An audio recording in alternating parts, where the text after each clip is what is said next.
Suma took a deep breath. It was later dubbed the Ravaging. The Death Dragon swept across the land, raining its terrible power across whole continents, and killing millions as it rampaged. Its unbridled fury wasn't just for we Nume, though. It had no partiality or bias. It killed animals, plants, insects even. If it drew breath or pulsed with life in any way, shape or form, it fell before the Death Dragon's rage. She stopped for a moment to breathe. Did anyone ever find out why? I asked. There were theories, rumours and myths. Some said it had suffered a terrible childhood due to its possession of chaos magic. Others say it was simply driven mad or simply born evil. However, no one alive knows the truth, she said. So, what happened next? I wondered from my chair made of sculpted vines.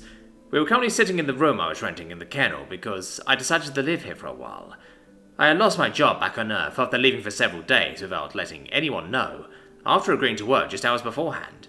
I still had an apartment on Earth that I was now paying for with gold and silver coins that I get by selling my mana here.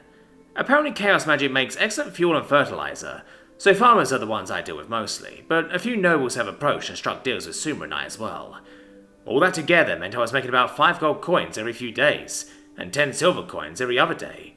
Sure, I had to get a smaller flat back on Earth, but I was living it up here in Atmosia, which Suma confirmed is in fact her world's name. The Chaos Dragon went from island to island, coast to coast, killing everything it saw, until what was left of my race put together as large an army as we could manage to beat the beast back, she said. Did that work?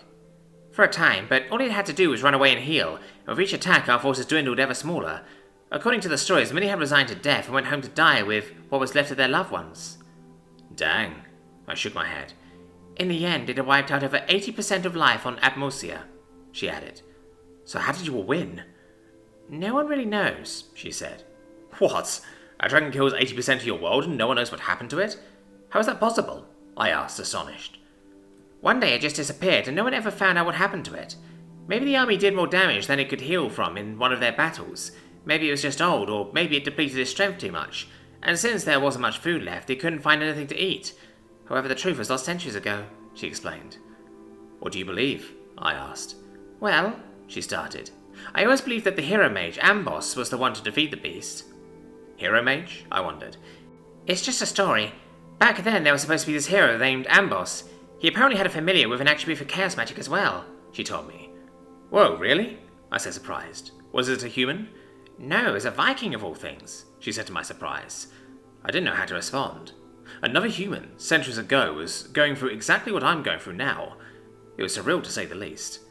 I'm surprised the Viking didn't turn on Amboss and side with the dragon, Suma joked. Vikings were fearsome, and I'm sure many of them could be described as evil, but they weren't crazy and they didn't want the death of a whole world, I said. Maybe, Suma said. So what do you know about them? The Vikings, I mean.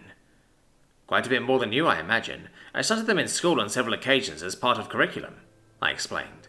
Really? Suma sounded surprised.